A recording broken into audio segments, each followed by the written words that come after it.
নমস্কার। আমরা প্রত্যেকেই জানি 7th June world food safety day বা বিশ্ব খাদ্য সুরক্ষা দিবস বা বিশ্ব খাদ্য নিরাপত্তা দিবস। এখন এই নিরাপত্তা দিবস বা সুরক্ষা দিবসটিকে উদযাপন করা হচ্ছে 2018 সাল থেকে, এবং মূলত আমরা দেখব যে রাষ্ট্রসংঘের অধীনে ওয়ার্ল্ড হেলথ অর্গানাইজেশন এবং ফুড অ্যান্ড এগ্রিকালচারাল অর্গানাইজেশন, এই দুটি সংগঠনের যৌথ প্রচেষ্টাতে ওয়ার্ল্ড ফুড সেফটি ডে এটি চালু হয়েছে। এই যে খাদ্য সুরক্ষা বা খাদ্য নিরাপত্তা দিবস, এটিকে বিশেষ করে উদযাপনের কারণ কি না, স্বভাবতই এটা বোঝা যাচ্ছে যে তার মানে সারা পৃথিবীতে আমাদের যে উৎপাদিত খাদ্যবস্তু বা খাদ্য সামগ্রী, সেটি প্রয়োজনের তুলনাতে অপ্রতুল, তার মানে যথেষ্ট পরিমাণেতে নেই। অর্থাৎ পৃথিবীর সকল মানুষের মুখে আমরা এখনো পর্যন্ত খাদ্যবস্তু বা অন্নকে তুলে দিতে পারছি না। এবং আলোচনার শুরুতেই একটি বিস্মিত এবং আতঙ্কিত হওয়ার মতন তথ্য আমি তুলে ধরতে চাইছি। আমরা দেখেছি যে 2020 সাল নাগাদ একটা গ্লোবাল যে হাঙ্গার ইন্ডেক্স, অর্থাৎ সারা বিশ্বে ক্ষুধার্ত মানুষের যে ইন্ডেক্স বা সূচি নির্ধারিত হয়েছে, সেখানেতে সারা পৃথিবীর 116টি দেশের উপরেতে সমীক্ষা চালানো হয়েছিল। এবং খুবই লজ্জার বিষয় বা খুবই দুঃখের বিষয়, সেখানে ভারতবর্ষের অবস্থান হচ্ছে 100 নিচের দিক থেকে 101। অর্থাৎ ভারতবর্ষের এখনো পর্যন্ত প্রচুর লোকজন, তাদের কাছে কিন্তু আমরা অন্ন তুলে দিতে পারিনি। অর্থাৎ তাদের মধ্যে হাঙ্গার রয়েছে, তাদের মধ্যে ক্ষুধা রয়েছে, এবং ক্ষুধা থাকা মানেই মানুষের অপুষ্টি। কিন্তু মানুষের এই যে ফুড বা খাদ্য, এটি মানুষের জীবনের একটি অপরিহার্য প্রয়োজনীয়তা। বলা যেতে পারে খাদ্য এটি আমাদের একটি মৌলিক অধিকার, এবং এটিকে যোগান দেওয়ার যে দায়িত্ব, এটি নিঃসন্দেহে রাষ্ট্রের উপরেতে বর্তায়। এখন এই যে খাদ্য সুরক্ষা দিবস, সেটাকে বলার আগেই আমি স্মরণ করতে চাইছি বা উল্লেখ করতে চাইছি যে সারা পৃথিবীতে আমরা যদি তাকাই, তাহলে দেখব যে প্রতি বছর সারা পৃথিবীতে প্রায় 60 কোটি মানুষ তারা খাদ্যবাহিত যে অসুস্থতা, তার শিকার হয়। এবং বিশ্বজুড়ে আনুমানিক 8,20,000 মানুষ প্রতি বছরে খাদ্যের অভাবেতে তারা মারা যান। এবং খাদ্যের অভাবে যারা মারা যাচ্ছেন, অকালে যাদের মৃত্যু ঘটছে, তাদের মধ্যে 5 বৎসরের নিচে যে শিশুদের সংখ্যা, সেই সংখ্যাটা প্রায় 40%-এর বেশি। এবং তাদের মধ্যেই এই শতকরা 40% লোকের মধ্যে খাদ্যবাহিত রোগের তারা শিকার। এবং আমরা শুধু খাদ্যবাহিত রোগ নয়, আমরা যদি আমাদের ভারতবর্ষের দিকেই তাকাই, তাহলে দেখব যে প্রতি 10 জনের মধ্যে একজন সে কিন্তু অপুষ্টিজনিত রোগে বা ম্যালনিউট্রিশনে কিন্তু ভুগতে থাকে। এখন এই খাদ্য নিরাপত্তার বিষয়টা কি না, খাদ্য নিরাপত্তার বিষয়টা হচ্ছে যে শুধুমাত্র খাদ্যের উৎপাদন হলেই যে সমস্ত লোকের কাছে সেই উৎপাদিত শস্য বা উৎপাদিত খাদ্য যে পৌঁছে যাবে, তার তো কোনো সুনিশ্চয়তা নেই।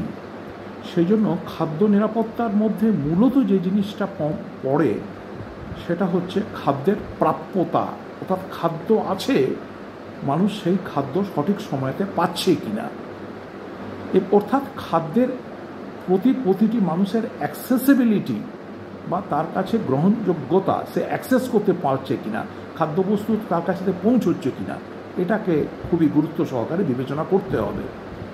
এবং শুধু খাদ্য সামগ্রী পৌঁছলেই হবে না, সেই খাদ্য সামগ্রী তার পর্যাপ্ততা রয়েছে কিনা, সে যতটা পরিমাণেতে তার খাদ্য প্রয়োজন, সেই পরিমাণেতে খাদ্য তার কাছেতে পৌঁছচ্ছে কিনা।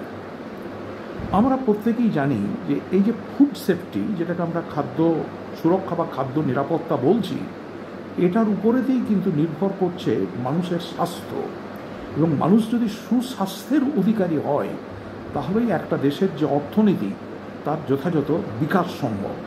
এই যে ইকোনমিক ডেভেলপমেন্ট এবং গুড হেলথ, অর্থাৎ ফুড সেফটি, ইকোনমিক অ্যাডভান্সমেন্ট এবং গুড হেলথ, এই যে তিনটি বিষয়, এই তিনটি বিষয়ই একটির সাথে অপরটি এটি কিন্তু ওতপ্রোতভাবে জড়িত হয়ে রয়েছে। আমরা খুবই আতঙ্কের সাথে দেখব যে সারা ভারতবর্ষে এবং তার সাথে সারা পৃথিবীতে সেখানে মিলিয়নস অফ পিপল তাদের যে খাদ্যশস্য বা তারা যে খাবারটা খাচ্ছেন সেটা কন্টামিনেটেড ফুড বা সেটা অপরিশুদ্ধ দূষিত খাবার, এবং এই কন্টামিনেটেড ফুড গ্রহণ করতে তারা বাধ্য হচ্ছে এবং সেই গ্রহণ করার ফলে তাদের প্রতিনিয়ত স্বাস্থ্যের অবনতি ঘটছে। 2025 সালে এখানে ইউএনও থেকে একটা মেন থিম করে দেওয়া হয়েছে এই ওয়ার্ল্ড ফুড সেফটি ডেতে 7 জুনের জন্য। সেখানে বলা হয়েছে world food safety day science in action, অর্থাৎ বিজ্ঞান কতখানা কার্যকরী ভূমিকা পালন করছে।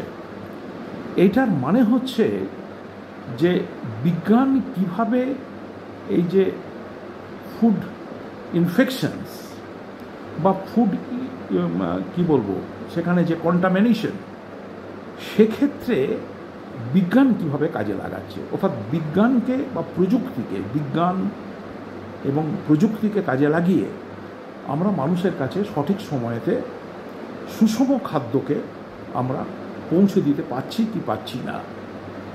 আমরা কতগুলো জিনিস লক্ষ্য করি যে বিশেষ করে আমাদের এই যে উন্নয়নশীল দেশ, যেগুলোকে আমরা বলতে পারি আন্ডার ডেভেলপড বা ডেভেলপিং কান্ট্রিজ, যার মধ্যে অতি অবশ্যই ভারত পড়ে, সেখানে আমরা যারা পশ্চিমবঙ্গবাসী আমরা এখানে দেখেছি যে সারা ভারতবর্ষে বিশেষ করে পশ্চিমবঙ্গেতে এখানে প্রচুর স্ট্রিট ফুডের অ্যারেঞ্জমেন্ট থাকে, অর্থাৎ প্রচুর মানুষ তারা কিন্তু সারাদিন হয়তো ঘরে রান্না করে যে খাবার সেটা পান না, তারা রাস্তাতে যে তৈরি করা খাবার সে বা ইনফর্মাল যে সমস্ত ফুড স্টোরস আছে সেই সমস্ত জায়গার থেকে কিনে তারা খাবার খেতে বাধ্য হন।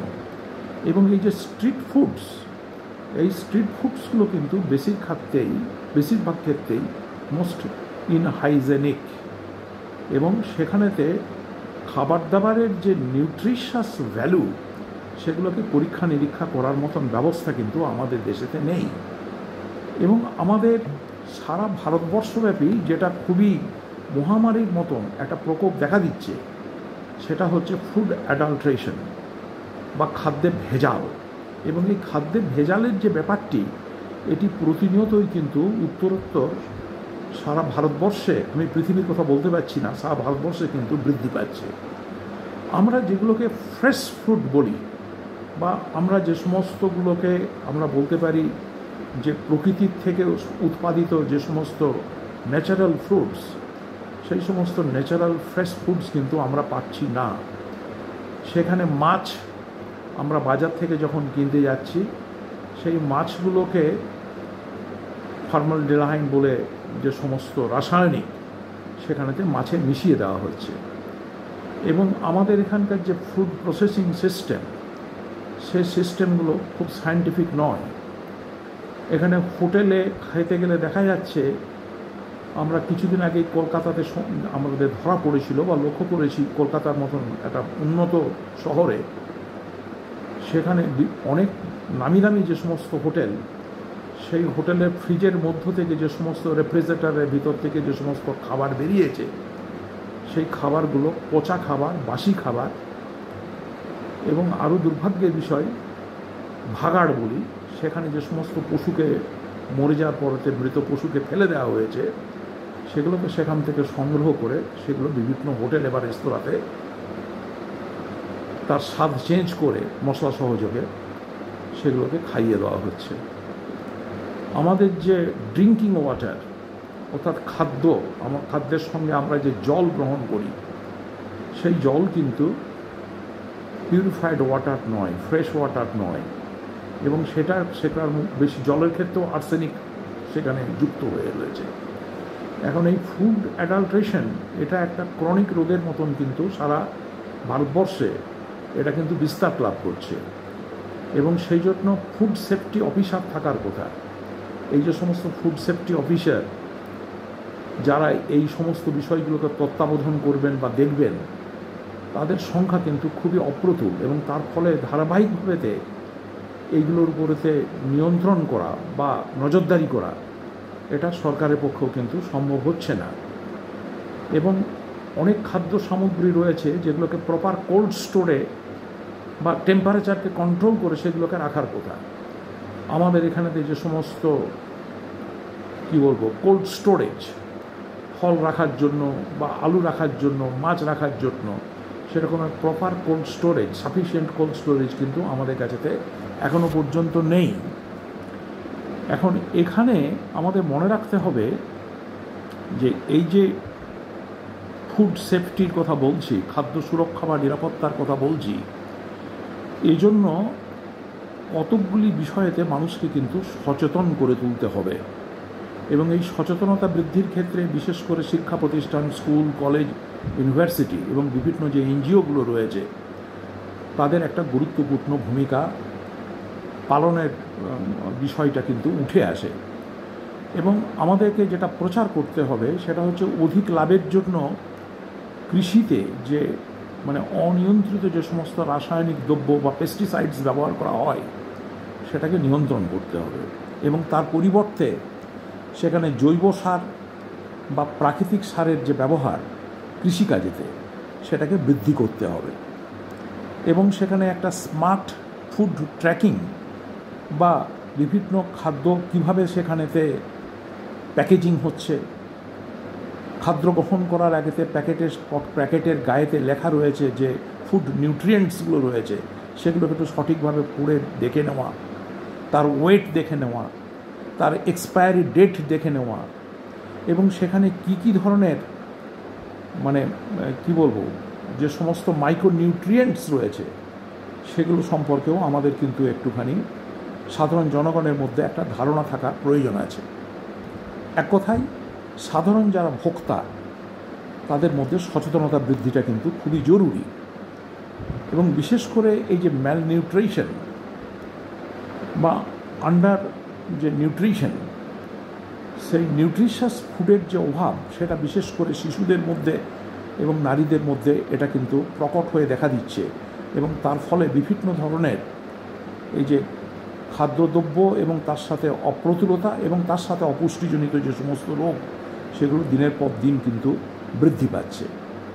এখন এই যে নিরাপদ খাদ্য বা খাদ্য নিরাপত্তা, তার উপরেতেই কিন্তু নির্ভর করে সুস্থ জীবন, এবং সুস্থ জীবন মানে সুস্থ স্বাস্থ্য। তাহলে সুস্থ স্বাস্থ্য গড়তে হলে, এবং সুস্থ স্বাস্থ্য যদি না থাকে তাহলে আমাদের যে ম্যান পাওয়ার, সেই ম্যান পাওয়ারটাও কিন্তু সুস্থ হবে না। সুতরাং এই যে খাদ্য নিরাপত্তা বা খাদ্য সুরক্ষা, এই খাদ্য নিরাপত্তা বা খাদ্য সুরক্ষা তার মানে শুধুমাত্র এই নয় যে গ্রামাঞ্চলে বা খুব রিমোট প্লেসে আদিবাসী সম্প্রদায়ের মধ্যে বা অনুন্নত জনসম্প্রদায়ের মধ্যে শুধুমাত্র যে খাবারের অভাব আছে তা না, তার সাথে সাথে যারা খাবার গ্রহণ করছেন তাদের মধ্যেও কিন্তু ম্যাল নিউট্রিশন রয়েছে, এবং সেখানে কারো কারো ক্ষেত্রে যারা এলিট ক্লাস, যারা ধনী লোকজন, তাদের মধ্যে কিন্তু ওভার নিউট্রিশনের ব্যাপারটা লক্ষ্য করা যায়। তার ফলে ওবিসিটি বাড়ছে, সেখানে বিভিন্ন ধরনের হার্ট ডিজিজ সেগুলো বাড়ছে, হাইপার টেনশন বাড়ছে, এই বিভিন্ন ধরনের রোগ কিন্তু আমরা বহন করে চলেছি। এখন সেখানে আমাদের এই কারণে এই যে কথাগুলি যে খাদ্য নিরাপত্তা, খাদ্য সুরক্ষা, এই কারণে খাদ্য নিরাপত্তা বা খাদ্য সুরক্ষার বিষয়টি এটি উত্তরোত্তর গুরুত্ব সহকারে আমাদেরকে বিবেচনা করতে হবে। মনে রাখতে হবে যে পরিমিত আমাদের প্রয়োজনীয় যে খাদ্য, সেই খাদ্য পাওয়ার যে অধিকার, এটা আমাদের একটি মৌলিক অধিকার, বেঁচে থাকার অধিকার, রাইট টু লাইফের মধ্যে পড়ে। সুতরাং রাইট টু লাইফ এটা যদি একটি মৌলিক অধিকার হয়, তাহলে রাইট টু ফুড এবং সাফিসিয়েন্ট ফুড, এটাও কিন্তু আমাদের একটি মৌলিক অধিকারের মধ্যেই বিবেচনা করতে হবে। এখন ভারত সরকার অতি সাম্প্রতিককালে, বিশেষ করে কেন্দ্রে বর্তমানে যে সরকার রয়েছে, তারা গরিব কল্যাণ অন্ন যোজনা বলে একটা স্কিম করেছে। এই গরিব কল্যাণ অন্ন যোজনাতে যারা গরিব ব্যক্তি তাদেরকে বিনা পয়সায় রেশনিং সিস্টেমের মাধ্যমে তাদের কাছে খাদ্য পৌঁছানোর ব্যবস্থা করা হয়েছে। এবং এটা, এই যে খাদ্য নিরাপত্তার বিষয়টি, এই বিষয়টি কিন্তু অনেকটি নির্ভর করে এই যে পাবলিক ডিস্ট্রিবিউশন সিস্টেমের উপরে। কিন্তু সাধারণ কিছু জনগণ বা সমালোচক তারা এই পাবলিক ডিস্ট্রিবিউশন সিস্টেমের মধ্যে গলদ আছে বলে মনে করেন।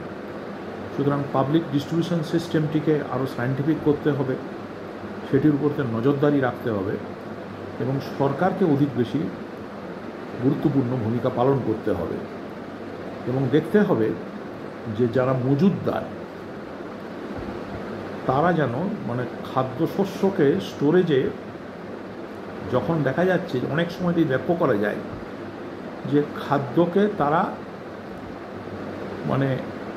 কৃত্রিমভাবে একটা সংকট তৈরি করা হয়, অভাব তৈরি করা হয় এবং তার ফলে দেখা যায় যে অনেক সময়তেই প্রয়োজনীয় যে খাদ্য সামগ্রী সেগুলোকে বাজারে পাওয়া যায় না এবং বেশ কিছুদিন হোর্ডিং করা বা আটকে ধরে রেখে দেওয়ার পরে, মজুত করে রেখে দেওয়ার পরে সেখানে কৃত্রিমভাবে যখন মূল্য বা দ্রব্য দাম বৃদ্ধি পাচ্ছে তখন সেটাকে বাজারেতে ছেড়ে দেওয়া হয়।